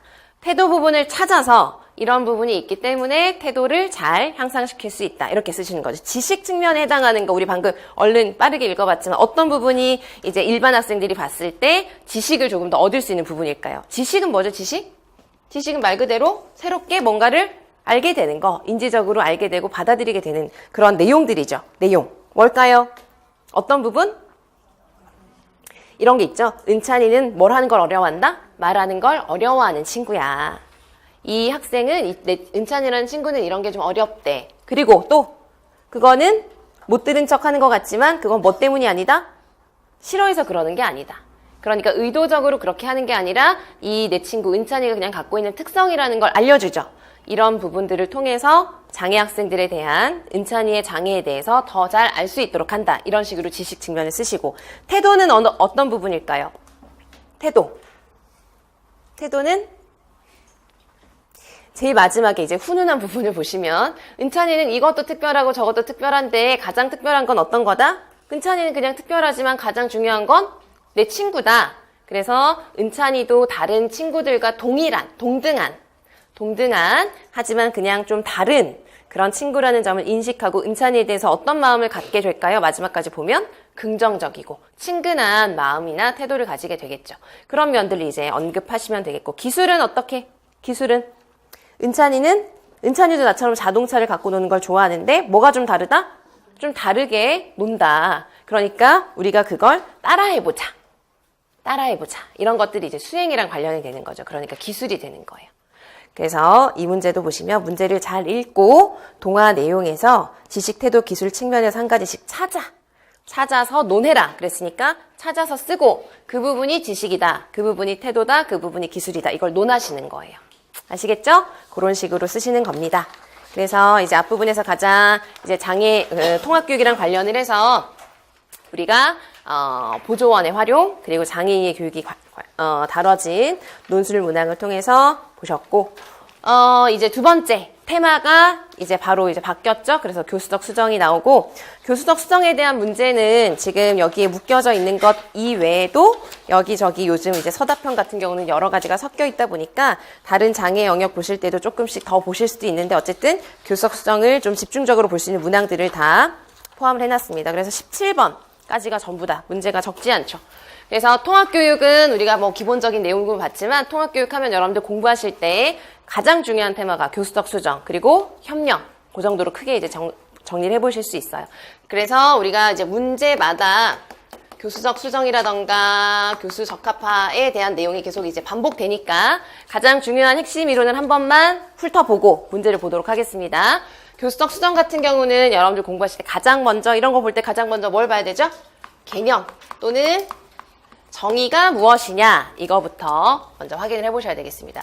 그리고 교수적 수정 정의는 언제 되게 많이 써먹으실까요? 보통 논술 쓰시거나 아니면은 논술 쓰실 때 아니면은 뭔가 구술 면접하실 때에도 뭔가 말을 시작하거나 글을 시작할 때 되게 어렵잖아요. 그럴 때 그 해당 주제가 만약에 교수적 수정이라면 이런 것들을 이제 정의하시면서 시작을 하실 수 있어요. 그래서 아무튼 교수적 수정 같은 경우는 제일 중요한 게 키워드가 뭘까요? 정의를 쓸 때 어떤 상황에서? 통합.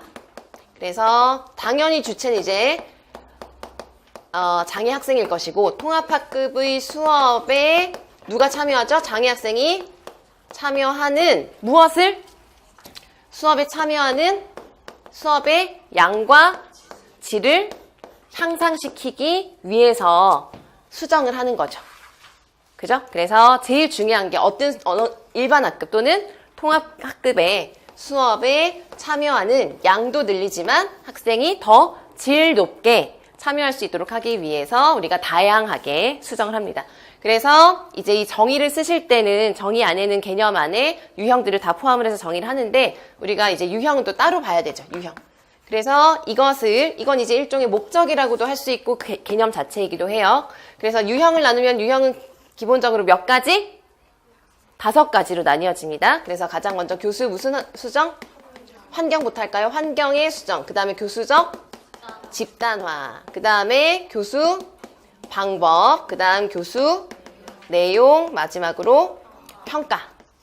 방법에 대해서 이제 수정을 하는 거예요. 교수 환경은 다시 몇 가지로 나뉘어지죠? 내용이 2가지로 나뉘어서 무슨 환경? 물리적인 환경과 사회적인 환경을 수정하는 게 모두 다 포함이 되고 이 물리적인 환경은 쉽죠. 어떤 거 뭐 자리 배치라던가 뭐 위치 그다음에 뭐 소음 무슨 뭐 여러 가지 물리적인 요소들을 다 교재 교구 이런 게 다 들어갈 수 있는 위치 같은 거 배치 다 들어가고 사회적인 환경을 잘 생각해서 쓰셔야 되는 문제가 오늘 볼 텐데 그런 것들도 이제 문제로 나왔었어요. 그래서 사회적 환경을 뭔가 수정한다는 건 어떤 측면이냐 이거는 뭐 구체적인 예만 그렇게 기억하실 게 아니라 제일 핵심이 뭔지를 어떤 내용을 수정하느냐를 알아두셔야 돼요. 어떤 걸 수정하는 게 사회적 환경을 수정하는 걸까요? 사회적으로 좀 더 학생이 통합학급에서 어떤 기분이 들게 어떤 생각이나 어떤 상태일 수 있도록 우리가 수정을 하는 걸까요? 뭘 느낄 수 있게? 소속감이라던가 아니면 나도 우리 반의 한 사람으로서 이런 책임감이 있구나 또는 나도 우리 반에서 조금 다른 특성은 있지만 다른 친구들이랑 어떻구나? 동등하구나 이런 것들을 잘 느낄 수 있도록 환경적으로 수정을 하는 거예요. 그러니까 이렇게 하도록 하기 위해서 여러 가지 예를 들어서 방안이 될 수 있는 게 장애 학생에게도 무엇을 부여한다? 꼭 해야 되는 역할 부여를 한다던가 뭔가 또래들과 함께 참여할 수 있도록 활동을 구성한다던가 이런 게 다 될 수가 있는 거예요. 그래서 중요한 건 사회적 환경을 구성한다는 것 이런 것들이 분위기상 조성이 되도록 한다는 거를 꼭 알고 계셔야 됩니다. 자, 집단화는 뭐 여러 가지가 다 들어가죠. 그래서 이거는 대집단 수업에서부터 아주 1대1로 개별 교수를 하는 것까지 이 사이에 모든 집단의 유형이 다 들어가요. 어쨌든 집단 측면에서 수정을 하면 집단화를 해주는 거고 방법은 다시 몇 가지? 3가지로 나눕니다. 그래서 학생이 하는 게 뭐라고요? 학생이 참여하는 활동, 교사가 학생에게 적용해서 사용하는 전략, 그리고 여러 가지 자료들을 수정하는 게 방법 안에 들어갑니다. 활동을 수정한다는 건 예를 들면 어떻게 할까요? 학생이 참여하기가 이제 어려우니까 더 참여시키려고 활동을 수정하는 거니까 활동을 더 어떻게? 단순하게 또는 쉽게 또는 학생들이 뭐 일반 학생들은 뭐 글을 통해서 이렇게 뭔가 공부하는 식으로 활동을 한다면 학생들은 말 그대로 활동 중심으로 이렇게 한다던가 해서 활동을 조금 더 쉽게 참여할 수 있도록 하는 거고, 이 전략은 교사가 사용하는 모든 전략이 다 들어가서 행동수정 전략부터 여러 가지 학습 전략 다 들어갑니다. 전략엔 다 들어가요. 공학적인 전략 뭐 다 들어갈 수가 있어요. 자료 같은 경우는 특히나 학생이 사용하는 자료를 감각적으로든 아니면 다양한 이거도 뭐 여러 가지 뭐 장치나 교구를 사용해서 자료를 쓰도록 하는 게 다 들어가요. 그래서 이거도 이제 늘 말씀을 드리지만 강론서에도 보면은 이 안에서 특히 전략 자료 부분은 구분을 하는 게 되게 모호한 것들이 있을 수가 있어요. 이거는 그냥 학생이 봤을 때 자료라고 볼 수 있지만 또 교사는 자료를 전략적으로 수정을 하거나 했을 수 있죠. 그러니까 이 사이에서는 구분이 모호한 게 있을 수 있고 이걸 굳이 여러분들이 막 구분을 반드시 해야 된다고 보실 필요는 없어요. 아시겠죠? 이 방법 안에서는 모호할 수 있다. 이렇게 알아두시고 중요한 건 이렇게 세 가지로 구분된다는 거. 자, 내용을 수정한다는 건 무엇을 수정한다고 보시면 될까요? 학생들이 공부할 때의 목표를 수정한다고 생각을 해주시면 되고, 즉 목표를 수정한다는 건 곧 목표의 무엇을? 수준을 바꾼다라는 걸 생각을 하시면 돼요. 내용은 수준을 바꿔주는 거예요. 수준을. 아시겠죠? 그 다음 평가에 대해서는 여러 가지 대안적 평가 방법 다 알고 계셔야 되고요. 그 다음에 뒤에도 이제 문제로 나오지만 여기에 적용될 수 있는 게 무슨 전략이 하나 있죠? 평가 조정 전략이 있어요. 그래서 세 가지 활동 뭐 이렇게 나뉘어지는 거 이따 문제 보면서 볼 건데, 그런 이것뿐만 아니라 이제 여러 가지 평가에 대한 사항은 다 이제 여기 들어가는 거죠. 아시겠죠? 그래서 유형을 잘 구분해 주셔야 되고, 그 다음 하나 알아두셔야 되는 게 교수적 수정이랑 관련을 해서 우리가 교수적 수정을 적용할 때 중요하게 고려해야 되는 뭐 지침이 여러분들 아마 이론서 보시면 한 10가지 정도 나와 있는데, 뭐 그런 거 나중에 이제 뭐 복습하실 때 보시고 중요한 그런 포인트만 좀 짚어보자면, 교수적 수정은 이제 어디에 참여하는 거다 항상 생각하셔야 되는 게 통합. 그러니까 수정을 많이 하는 게 좋을까요? 적게 하는 게 좋을까요? 그래서 수정은 어떻게? 최소한으로 해야 되는 거예요. 항상 이 방향을 알고 계셔야 돼요. 수정은 최소한으로 하면서 무엇은 최대화? 참여는 최대화를 할 수 있는 방향으로 지침해야 된다는 게 되게 중요한 방향이기 때문에 이 유형을 5가지로 봤을 때 가장 우선적으로 수정해야 되겠다고 고려해야 되는 게 어느 부분일까요? 방법 또는 환경 집단화.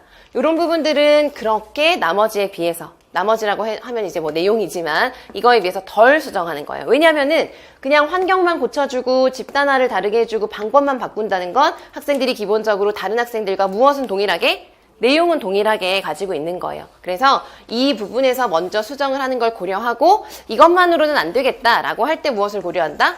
내용을 고려해요. 내용이 달라진다는 건 일반 학생들이랑 훨씬 더 분리가 되는 거라고 생각을 하실 수 있겠죠. 아시겠죠? 그래서 그거 꼭 알고 계시고, 예를 들어서 문제에서 교수적 수정을 했는데 뭔가 잘못된 부분을 골라라 이런 게 나올 때 이런 내용들을 생각하셔야 될 때가 있을 수도 있어요. 아시겠죠? 그래서 지침도 하나 생각을 해주시고, 그 다음 교수적 수정에서 하나 더 공부하실 게 있어요. 뭐가 있을까요?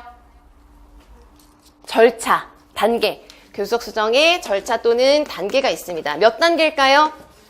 7개의 단계예요. 그런데 우리가 바로 이어서 볼 건데, 가끔 이제 기출문제에서는 이론서에 7개로 되어 있는 단계가 5개로 나올 수도 있고 6개로 나와 있어요. 그건 문제 맥락에 맞춰서 여러분들 보시면 돼요. 아무튼 첫 번째, 제일 먼저 뭘 이제 해야 될까요? 개별 학생의 IEP 무슨 목표? 장단기 목표를 검토를 해서 이 얘는 통합학급에서 수업을 받긴 해야 되는데 이런 개별화된 목표가 있구나라는 걸 먼저 확인을 한 다음에, 그 다음 뭘 해야 될까요? 모든 교과를 다 교수적 수정을 할 필요는 없잖아요. 그러니까 교수적 수정이 필요한 교과를 선택을 해야 되겠죠. 그래서 뭐 과학을 할지 사회를 할지 이런 식으로 선택을 하는 거예요. 그러면 이제 교수적 수정을 하기에 앞서서 우리가 좀 알아볼 게 있습니다. 그래서 세 번째, 뭐에 대해서 알아볼까요? 일반 학급의 환경에 대해서. 얘가 공부를 해야 되는 이 통합학급은 어떤 환경이구나라는 거에 대해서 정보 수집을 하고, 또 네 번째는 누구에 대해서? 이 학생이 일반 학급에서, 그리고 우리가 교과 선택을 했죠. 요 교과 시간에 학생의 특성에 대해서 정보 수집을 하는 거예요. 이 학생이 보이는 예를 들어서 학업적인 특성이라던가 아니면 행동적인 특성까지 포함을 해서 얘가 사회 시간에는 이 정도로 공부를 하고 이때 이런 문제를 보이는구나, 이런 게 어렵구나, 이런 걸 정보 수집을 하는 거죠. 그러니까 3, 4단계는 다 뭘 수집한다? 관련 정보 수집을 한다, 이렇게 보시면 돼요. 그런 다음에 5단계에서 이제 뭘 할까요? 뭘 해야 될까요? 5, 6, 7이 있죠. 그래서 5단계에서는 지금 이 정보들을 바탕으로 해서 어떻게 해야 되느냐? 개별화된 단원의 그 교과 단원의 개별화된 목표를, 틀을 짜야죠. 그죠? 그래서 그 목표를 세우고, 그 다음에 그 내용을 바탕으로 해서 6단계에서 뭘 결정한다? 수정의 유형. 이렇게 5가지를 모두 다 해야 되는 건 아니죠? 그래서 유형 중에 어떤 걸 수정할지를 결정하고, 고안을 하고, 그 다음에 마지막 단계에서는 실행을 하고, 평가하고. 그래서 이 7단계까지 해서 이제 교수석 수정하면 개념 정확하게 늘 보셔야 되고, 유형이 뭔지 다시 한번 정리하셔야 되고, 지침도 이 내용을 위주로 해서 알아두시고, 단계까지 해서 요 내용들이 거의 이 안에서 시험 문제들은 다 이제 해결하실 수가 있어요. 아시겠죠? 자, 그래서 이거 생각하시면서 문제를 보시겠습니다. 3번 보시면 유아 문제였고, 김교사는 통합학급에 있는 만 5세의 발달지체 유아 민주를 대상으로 다음 사항을 고려해서 교수 적합화, 즉 교수 수정을 하려고 한다. 예시로 적절한 걸 보기에서 모두 고르라고 하였습니다. 그래서 보시면, 문제를 보시면 첫 번째는 무슨 목표죠? 통합학급의 목표인 거예요. 그러니까 지금 민주를 포함을 한 모든 학생들이 해야 되는 학습 목표가 되겠죠. 그 다음은 개별화 목표가 나와 있고, 그 다음은 민주의 탐구생활 관련 특성이 나와 있습니다. 그래서 이런 문제들은 여러분들 객관식 문제는 나중에 이제 복습하실 때 단반 찾아보고 끝내지 마시고요. 객관식 문제는 보기가 없다고 생각하고 어떤 거 해볼 수 있을까요? 이런 문제는 내가 교수적 수정을 해보는 연습을 하는 거예요. 요즘은 이제 기출문제가 다양해지면서 최근에는 또 올해도 그랬어요. 여러 문제가 바로 예시를 바로 쓰는 문제 이런 것들이 나왔었거든요. 그러니까 이런 문제들은 그냥 보기 상관없이 여러분들이 그냥 기출문제를 활용하시는 방법으로 교수적 수정을 그냥 내가 해보는 거예요. 아시겠죠? 그래서 그런 것들을 이제 의논하시는 게 뭐 스터디나 이런 것들을 이제 활용을 하실 수도 있고. 아무튼 그래서 이건 이제 보시면은 보기를 바로 보시겠습니다. 목표, 활동, 자료, 평가 부분에서 수정을 해야 되는 거예요. 자, 목표를 수정한다고 하는 건 아까 이제 무엇을 수정한다고 보시면 된다고 했죠? 내용이나, 그러니까 내용을 수정한다는 건 곧 그것을 하는 수준을 좀 다르게 하는 거예요. 그래서 지금 보시면 일반 학생들은 3가지 유형의 색 나무 조각이네요. 그죠? 색 나무 조각을 몇 개? 4, 50개를 크기, 색, 모양에 따라 분류를 하고 각 집합에 속한 수를 세어서 수량을 말하는 거예요. 그러니까 일반 학생들이 다루는 수의 범위는 지금 거의 50가지가 되는 거고 분류를 또 뭐에 따라 하죠? 크기에 따라서도 하고 색에 따라서도 하고 이렇게 하는 거예요. 그죠? 그런데 지금 민주는 어디까지 셀 수 있죠, 지금? 어디까지 셀 수 있다는 게 아니라 목표가 뭐죠? 5까지, 목표가 5까지 센다는 거. 목표가 5까지라는 건 지금 얘가 5까지 못 셀 수도 있어요. 그죠? 근데 어쨌든 목표가 이만큼이다. 특성을 보시면 호기심 많고 물건을 위아래 안팎으로 놓을 수가 있고 두 단어 문장의 언어 표현을 하고 블록 쌓기에 관심이 많아요. 근데 지금 얘는 이 학급에서는 뭘 활용하죠? 색 나무 조각과 블록은 좀 다른 거예요. 그죠? 색 나무 조각을 활용하도록 되어 있는데 얘는 블록에 관심이 많구나. 그리고 색 구분을 한다고 되어 있습니다. 색깔 구분. 자, 목표를 보세요. 3가지 색의 블록 3개씩을 색깔별로 쌓으면서 촉진 없이도 수를 셀 수 있다. 이거는 이제 적절할까요? 적절하지 않을까요? 지금 이제 이건 전부 다 누구를 위한 거다? 민주를 위한 거예요. 그러면 민주의 목표를 생각하시면서 봐야 돼요. 얘가 일단 5까지 셀 수 있도록 하는 것인데 3가지 색, 얘가 3가지 색 구분이 되나요? 되죠? 그러니까 이렇게 해서 블록을 3개씩 색깔별로 쌓는데 무엇 없이도 교사의 도움, 촉진 없이 독립적으로 수를 셀 수 있도록 하는 거예요. 그러니까 지금 이거는 통합학급에서 색에 따라서 분류하는 게 일부 내용으로 들어가면서 목표에 해당하도록 할 수 있는 것이죠. 아시겠죠? 그래서 게다가 이것을 학생이 스스로 촉진 없이 하도록 한다라는 그런 상황, 조건이 있기 때문에 적절하다고 제시가 된 것입니다. 그 다음에 활동을 수정하는 걸 보세요. 시범을 보인 후에 촉진에 따라 활동을 반복하도록 하고 그 다음에는 촉진 없이 활동하도록 한다. 그러니까 처음에는 학생이 참여할 수 있도록 교사가 무엇을 제공한다는 거죠? 시범도 보여주고 촉진도 해주다가 나중에 없앤다. 괜찮습니다. 그죠? 그래서 이것도 가능하고. 자료를 수정하는 거, 색블록을 활용한다. 이건 어떨까요? 이것도 나무 조각 대신에 얘가 어디에 관심을 보이니까? 블록 쌓기에 관심을 보이니까 사용할 수 있는 거예요. 그리고 평가를 할 때는 블록을 쌓을 수 있는지와 1부터 3까지 수를 셀 수 있는지를 준거로 평가한다. 이게 왜 잘못됐을까요? 이제 이게 잘못된 건데. 평가는 항상 뭐랑 연계가 돼야 될까요? 목표와 연계가 돼야 돼요. 그리고 평가는 항상 학생이 한 활동, 그러니까 그 수업 시간에 한 것을 평가하는 것이기 때문에 얘가 지금 기본적으로 이제 제일 중요한 건 목표와 연계가 되는 거죠. 그래서 물론 지금 세 가지 색을 세 개씩 뭐 구분한다 이런 식으로 활동을 하긴 했습니다만 얘의 목표는 뭐였죠? 5까지 세는 거기 때문에 평가는 어디까지? 5까지 세는 것으로 해야 되고 또 블록을 지금 블록 쌓기에 관심이 많다는 거는 블록 쌓기를 어느 정도 할 수 있다고 또 전제에서 볼 수 있기 때문에 굳이 지금 이 상황에서 블록을 쌓을 수 있느냐 없느냐를 평가하는 것도 사실 필요 없죠. 적절하지 않습니다. 그래서 지금 연계가 되지 않을 뿐만 아니라 학생의 그 관련 특성을 봤을 때도 이 부분은 굳이 필요하지 않다. 필요성이 없다. 그리고 다들 이제 그렇게 많이 공부하시지만 객관식 문제는 아까처럼 이제 보기 상관없이 공부를 해보실 수도 있고 활용하실 수도 있고 또 하나는 보기를 이렇게 보다가 잘못된 게 있죠. 그럼 요즘 서답형 같은 경우에 또 많이 나오는 문제의 유형이 뭐냐면 이렇게 보기를 주고 잘못된 것을 찾고 뭐 해라? 이유를 써라 또는 수정해라. 그런 것들을 이런 객관식 문제는 여러분들 복습하실 때 이제 다 해보세요. 실제로 써보세요. 그리고 만약에 지금 정말 처음 초수셔서 정말 처음 보시면 이제 모든 걸 다 하시기가 좀 벅차실 수가 있어요. 그러니까 처음에 너무 그렇게 부담될 만큼은 하지 마시고 처음 하시면 처음에는 우선 답을 보면서 우리가 이제 수업 시간에 하는 정도로 이제 하시고 그 다음에 예를 들어서 뭐 6월이든 7월이든 다시 한번 또 기출 보실 때 그럴 때 이번에는 틀린 문항에 대해서 다 고쳐주는 거를 위주로 하겠다 이런 식으로 해서 계획을 세우시면 돼요. 그래서 제가 이제 중간중간에 이렇게 해보시라고 말씀드리는 걸 지금 당장 다 해야 된다고 생각하지 마시고 각자의 상황에 맞게 계획을 꼭 하시기 바랍니다. 그래서 어쨌든 언제든 해보시는 게 중요한 거니까 계획에 포함은 꼭 하세요. 자, 네 번째 문제는 간단하게 보시면 되겠어요. 우리가 지금 요 내용 확인했잖아요. 절차, 그죠? 그래서 우리가 7단계로 봤는데 얘는 지금 몇 단계로 되어 있죠? 6개로 되어 있어요. 그러면 어떤 단계의 부분에서 어떤 부분에서 그냥 합쳐놓고 막 이렇게 한 거예요. 그럼 그 상황에 맞게 보셔야 되는 거예요. 첫 번째는 근데 비워져 있죠. 첫 번째 들어가는 건 뭘까요? IP였죠. 그러니까 기호가 뭐죠? 니은. 그래서 첫 번째는 니은이 들어가는 거고요. 그 다음은 일반 학급 환경에 대한 정보 수집을 한다. 근데 그러면은 우리가 원래 알고 있기로는 지금 첫 번째 IP를 확인하고 그 다음 뭘 하죠? 교과 선택을 하는데 여기는 그냥 자체적으로 이거는 생략을 한 거예요. 그러니까 그 다음은 그냥 순서대로 보시면 되는 거죠. 그래서 나는 환경에 대한 정보 수집을 하고 다는 뭐죠? 누구의 어디에서의 일반 학급의 주호의 특성에 대해서 이제 정보 수집을 하는 거죠. 그래서 디귿에 보면 학업 수행 관련 특성 분석을 한다고 되어 있는데 이론적으로는 뭐 이렇게 되어 있는 보기를 고르는 거니까 맞는데 여기에 무슨 특성도 고려할 수 있다? 행동적인 것. 그 학급에서 얘가 어떤 행동을 보이면 뭐 주의 집중이 뭐 어렵다던가 문제 행동을 보인다던가 이런 게 있을 수 있죠. 그런 것도 볼 수 있어요. 나머지는 이제 맞지 않습니다.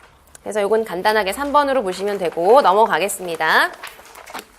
자, 5번 보시면 정서행동장애 학생 은수에게 07년도니까 와 07년도가 이제 10년이 넘은 거네요 이제 그죠? 그래서 이런 문제는 여러분들이 예전 문제 보실 때 교육과정 내용은 그냥 무시하고 보시면 돼요. 넘어가시면 돼요. 왜냐면 지금 다 개정돼서 별로 관련성이 없는 것들이 있기 때문에 교육과정이 제시가 된다. 그러면 교육과정은 여러분들이 이제 다 15학년도 거를 봐야 되는 것이기 때문에 이제 이런 것들은 그냥 참고로 문제 상황만 보세요. 그래서 아무튼 도덕과이고요. 지금 특수교사가 위에 있는 게 통합학급 교사가 작성한 거고 아래에 있는 게 특수학급 교사가 수정해 준 거예요. 그래서 수정한 거에 대해서 기호를 붙여놓고 가장 적절한 걸 고르라고 했습니다. 하나만 고르시는 거죠. 그죠? 자, 그래서 요거는 위에 있는 게 통합학급 교사가 작성한 것이구나. 단원과 이런 게 나와 있구나. 이렇게 보시고 특수교사가 수정해 준 걸 보시면 이제 단원이랑 차시 목표가 다 수정이 되어 있다는 거예요. 그래서 요건 이제 바로 간단하니까 바로 보겠습니다. 기억. 도덕과의 우리 타인 사회와의 관계 영역에 속한다. 이거는 이제 초등이신 분들은 아시겠지만 교육과정 내용 영역 공부를 하실 거예요. 그죠? 그래서 그때 문제인데 이제 아무튼 이거는 지난 교육과정이니까 틀렸어요. 도덕적 주체로서의 나라는 영역이거든요. 이었어요. 요 당시에. 참고로. 그래서 기억은 우리 타인 사회 이게 아니라 도덕적 주체로서의 나라고 하는 영역이에요. 그래서 틀렸고 니은을 보실까요? 생활계획표를 작성하여 실천할 수 있다라고 되어 있습니다. 그래서 보시면은 보기에 무슨 교육과정이라는 게 하나 나오죠? 보기에 보시면 교육과정 중복. 그러니까 이런 게 나오면 또 여러분들 이제 기출문제 보실 때 다시 한번 점검하셔야 되는 게 비교되는 게 뭐가 있죠? 중단수준 교육과정과 중복 교육과정이 있죠. 그래서 중단수준의 핵심은 무엇인가요? 둘 다 교육과정을 수정해 주는 거예요. 그리고 둘 다 내용을 바꿔주는 것인데 어떤 게 더 수정을 많이 한 거죠? 중복을 더 많이 한 거예요. 수정을. 그렇기 때문에 뭘 우선적으로 고려한다? 중단 수준을 우선적으로 고려하고 그래도 부족하면 중복을 고려를 해야 되는 거예요. 중단 수준은 무엇을 수정해 주는 거다? 수준만 바꿔주는 거예요. 내용은 그대로 이제 그러니까 같은 영역인가요? 다른 영역인가요? 다른 과목이 아니라 같은 영역에 대한 목표인데 수준을 다양하게 해준다. 라는 것이고, 중복은 이제 그 수준만 바꿔서 되지 않으니까 같은 활동에 참여는 하죠. 그러니까 물리적으로 같은 활동에 참여는 하지만 어디에서의 목표를 갖는다? 개별 학생은 다른 영역에서의 목표를 갖게 되는 것이기 때문에 이제 적용하는 내용들이 아예 달라지는 거예요. 그래서 이런 거구나라고 생각을 하시고 2번을 보시면 니은을 보세요. 그러면 니은이 이거냐 저거냐를 확인하기 위해서는 니은이 뭐랑 같이 뭘 비교하면서 보셔야 될까요? 통합학급의 원래 목표와 니은을 비교해서 보셔야 되겠죠? 그래서 통합학급의 차시 목표를 보시면 스스로 계획한 일을 실천할 수 있다예요. 그런데 이걸 수정했어요. 생활계획표를 작성하여 실천할 수 있다. 이건 어떨까요? 같은 영역인가요? 다른 영역인가요? 같은 내용, 같은 과목에 대한 건데 다르게 했죠. 그러니까 이거는 중복교육과정이 아니죠. 그러면 만약에 보기 2번을 수정하는 연습을 여러분들이 답안 수정 연습을 하시는 거예요. 그러면 뭐 어떻게 쓰셔야 될까요? 중복교육과정은 어디에서의 목표를 갖는 것이기 때문에 다른 영역에서의 이제 개별화된 목표를 갖는 것이기 때문에 중복교육과정이라고 할 수 없다. 이것은 이렇게 쓰실 수 있죠. 어쨌든 틀렸고 디귿, 리을도 다 틀렸어요. 디귿을 보시면은 모든 별로 조사한 활동을 통해서 생활계획표를 작성하고 실천 점검표를 만들게 한다. 이 문제는 그래서 되게 난이도가 되게 쉬운 하 부분이라고 할 수 있어요. 디귿, 리을의 보기에 뭐 토론 수업 모형이나 역할놀이 수업 모형은 다 초등이신 분들이 이제 초과정에서 보시는 수업 모형으로 보시면 되는데 다 그거랑 상관없습니다. 나와 있는 전략들은 디귿은 무슨 전략을 쓰는 거죠? 점검표, 자기 점검과 같은 그런 전략을 사용을 한다는 것이고 그 다음에 리을 같은 경우는 교실 정면에 행동 약속판을 제시를 한다. 이것도 역할놀이랑 상관이 없는 그런 사항들이죠. 그래서 이건 오히려 우리가 행동 수정에서 적용하는 그런 중재 전략 중에 하나구나. 이 정도로 이해하고 넘어가시면 되고요. 미음 보세요. 일반 학생 5명과 은수가 모둠이 되어서 학습 목표에 도달할 수 있도록 서로 도와주게 한다. 이렇게 되어 있습니다. 그래서 일반 학생 5명이랑 은수가 모둠이 된다. 어떤 식일까요? 형태를 우리가 하나로 얘기를 하자면 요거는 일반 학생 5명이랑 은수니까 무슨 집단을 구성했죠? 이질적인지는 우리는 여기서 이제 당연히 이런 게 이제 여러분들이 실수를 하실 수 있는 거예요. 이질적이라는 건 너무 중요한 키워드지만 여기에서 지금 일반 학생들의 특성이 나와 있나요? 그런 게 전혀 없어요. 그러니까 이건 이질적이냐 종질적이냐까지를 우리가 알 수 있는 건 아니고 그냥 무슨 집단을 구성했다? 아, 소집단 구성했구나. 협동학습 하나보다 요 정도만 알 수 있는 거죠. 그래서 여러분들은 워낙 이질적인 집단을 한다는 거 이제 중요한 내용이지만 공부를 하시니까 이런 것만 보면 아, 이질적 바로 이렇게 나오시는데 그거는 이제 너무 자동화가 되어서 이렇게 또 나온 건데 만약에 이게 만약에 서답형이었다 그럼 자동화가 아니라 이질적이고 어쩌고는 여기서 사실 중요한 키워드가 아닌 거죠. 그래서 항상 그런 것들도 차분하게 생각을 하시기 바랍니다.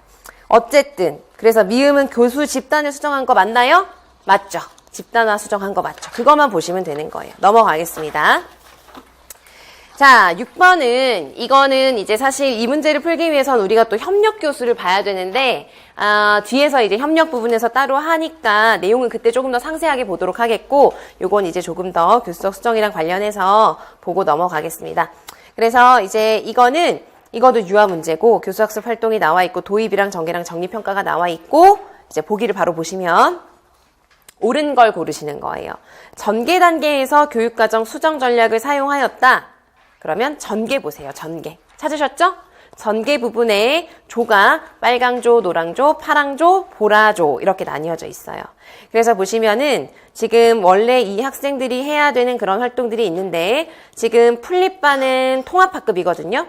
그래서 공룡을 표현하기라고 하는 활동을 하도록 하기 위해서 그 아래 보시면 빨강조는 이렇게 하는데 빨강조에 지금 누가 포함되어 있죠? 발달지체 유아라고 보이시죠? 이런 학생들이 빨강조에는 들어가 있고 또 노랑조에는 누가 있죠? 지체장애 유아는 유아 미니에게 이렇게 한다. 파랑조는 자폐성 장애 효주는 이렇게 한다. 그러니까 그 사이에 점선으로 이렇게 살짝 되어 있는 거 보이시죠? 그러니까 그 위는 누가 한다는 거죠? 일반 학생들은 그렇게 하는데 그 아래에 자폐나 지체나 이제 발달 지체가 있는 학생들은 이렇게 하자라고 했으니까 이런 식으로 수정 전략 사용한 거 당연히 맞죠. 이건 아주 포괄적으로 묻는 거니까.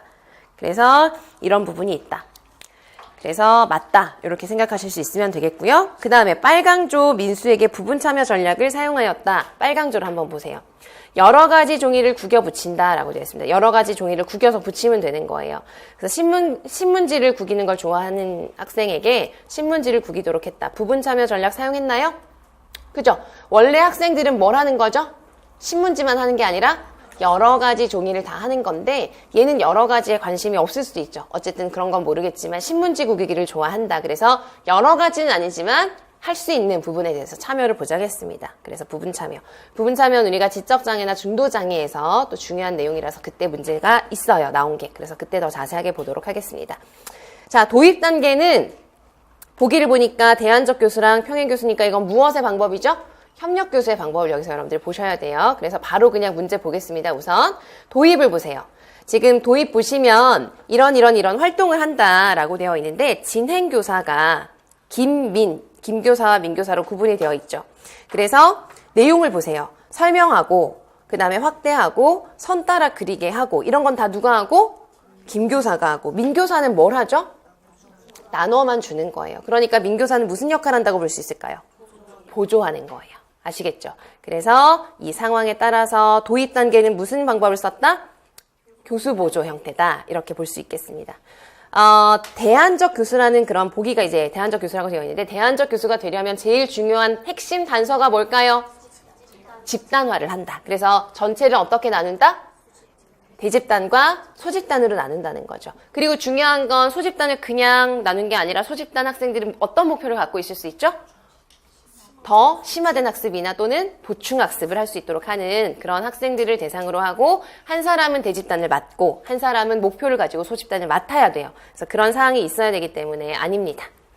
그러면 전개를 보세요. 전개에서 지금 평행교수 방법을 사용했다고 했는데 이거 여러분들 한번 보세요. 이건 무슨 유형일까? 평행교수가 맞을까? 한번 봐보세요. 교사들이 어떻게 하고 있는지를 보시면서 이거는 무슨 유형일까요? 평행교수인가요? 이 교실은 제가 어제부터 처음 강의를 하는데 어제도 그랬는데 제 목소리가 자꾸 메아리가 이렇게 에코가 생기니까 네 자꾸 그게 들리니까 신경 쓰이시나요? 여러분 괜찮으세요? 네 아무튼 이거 평행교수려면 어때야 될까요? 평행교수의 제일 중요한 단서가 뭐죠? 두 교사가 가르치는데 두 교사가 무슨 내용을? 같은 내용을 동시에 각각 지도해야 되는 거예요. 제일 중요한 단서. 근데 이미 빨강조, 노랑조, 파랑조, 보라조를 보시면 각 조가 하는 활동이 어떤가요? 다 다르죠? 조마다 다 다른 거예요. 그러면 이거는 또 다 조마다 내용들을 다르게 하는 거니까 그러면 또 무슨 유형일까라고 생각할 수 있을까요? 혹시 스테이션인가? 라고 생각하실 수가 있는데 스테이션인지도 그럼 한번 봐보세요. 스테이션일까요? 스테이션이지 않을까요? 스테이션이려면 우선 다른 내용을 영역별로 제시한다는 거는 맞는데 스테이션은 또 어떻게 하죠? 모든 학생이 거기를 다 돌면서 모든 내용을 습득을 해야 되죠. 그런데 이건 그냥 조별로 나눠서 활동을 하는 것뿐이고 교사는 어떻게 하고 있죠? 그냥 나눠서 맡고 있어요. 그러니까 이거는 무슨 유형이죠? 아무것도 아니다. 아시겠죠? 이거는 협력교수의 유형 어디에도 속하지 않습니다. 스테이션으로 보는 데에도 단서가 맞지 않고 그래서 이거는 평행교수도 아니고 아무것도 아니다. 그래서 디귿은 틀렸습니다. 그 다음 리을은 여기에는 이제 무슨 법이 하나 나오죠? 보기를 보시면 실제적 다순중 포함교수법이라고 하는 게 나오는데 요거는 통합교육 강론서에 보면 나오는데 기출에서는 이렇게 한 번 나왔어요. 지금까지 이렇게 보기에. 그래서 이제 요게 많은 분들이 이게 도대체 뭘 말하는 건가라는 걸 명확하게 이제 딱 와닿지가 않으시는 분들이 있으실 거예요. 그래서 이거는 그냥 굉장히 실제로 강론서 설명을 봐도 어떤 특정 전략만 말하는 게 아니고요. 어떤 큰 접근법이라고 생각을 하시면 돼요. 마치 우리가 차별화 교육을 하자. 아니면은 그냥 개별화 교육을 하자. 이런 식으로 방향을 제시하는 것처럼 아주 큰 접근법이라고 생각하시면 돼요. 그래서 이거는 여기에 나와 있는 설명들이 그냥 핵심 키워드라고 보시면 돼요. 지금 다 조별로 각각 활동을 하고 있고 각 조에 포함되어 있는 장애 학생들에게 각자에게 맞는 방식으로 이제 뭔가를 참여할 수 있도록 해주고 있죠. 이렇게 하는 것처럼 니을 보기에 보시면 다양한 학습 표현 방법을, 그러니까 개별적으로 학생들이 가지고 있는 다양한 표현 방법이나 수준을 어떻게 해준다? 동등하게 인정해주는 거예요. 하지만 한 수업을 하고 있죠, 교사는. 한 가지 수업을 하지만 그 안에 있는 학생들의 수준, 표현 방법은 다 다를 수 있다는 걸 어떻게 인정한다? 동등하다고 인정을 해주고 그 안에서 각자의 수준에 맞게 수업을 할 수 있도록 다 구상을 하자. 이런 방향을 얘기하는 게 뭐다? 실제적 다수준 포함 교수법. 실제 수업 안에서 여러 수준을 포함해서 수업하자. 이렇게 알아주시면 돼요. 이건 그냥 큰 접근이라고 생각하시면 돼요. 그래서 맞습니다. 되시겠죠? 그래서 이렇게 보시고 또 넘어가겠습니다. 7번. 통합교육을 위한 교수석 수정의 유형별 방법과 내용이 바르게 연결된 걸 고르라고 있고, 이 당시에 이제 객관식 문제일 때, 선택형 문제일 때 1.5점 이런 거는 이제 다 한 문제가 몇 점이었을까요? 2점이었거든요. 그래서 1.5점은 쉬운 문제. 그래서 쉬운 문제니까 잘 맞추셔야 돼요.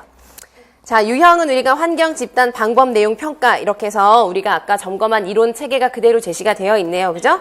그래서 가를 보시면 교수 환경 수정 중에서 어떤 환경?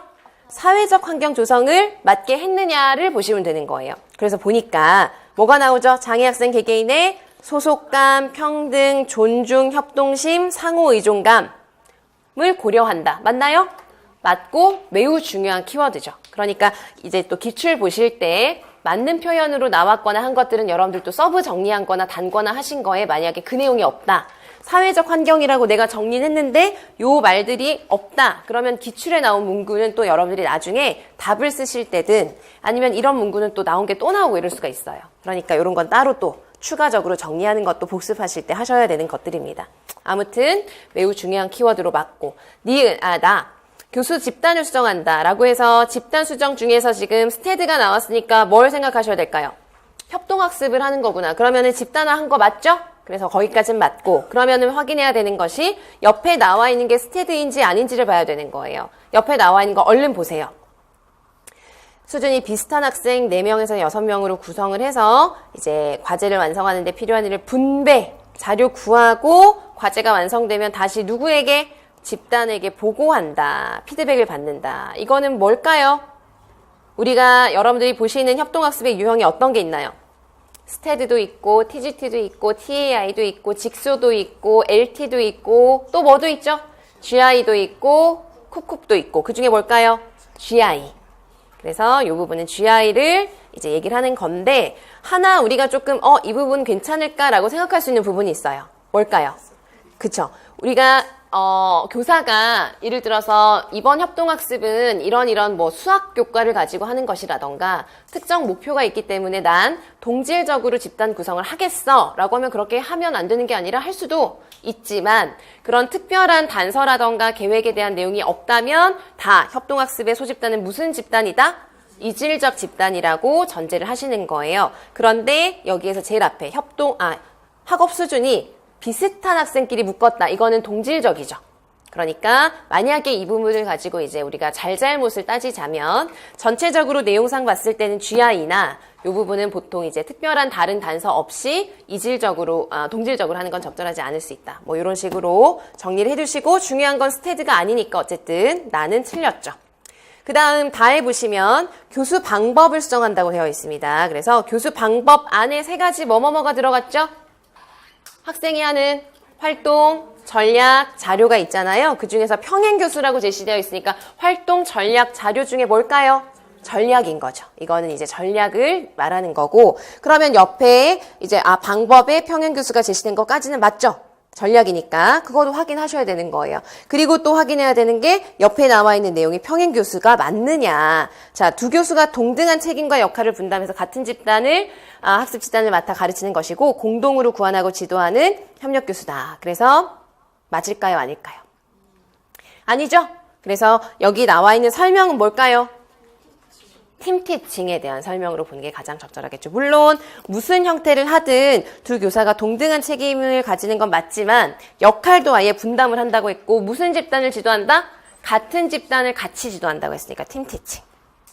자, 그 다음 또 나왔네요. 내용 수정에서 중첩교육과정. 중첩이 우리가 아까 본 뭐랑 똑같죠? 중복교육과정이랑 똑같은 거고요. 우선 여기까지 내용 수정하는 건데 중복교육과정이란 전략 제시한 거 맞나요?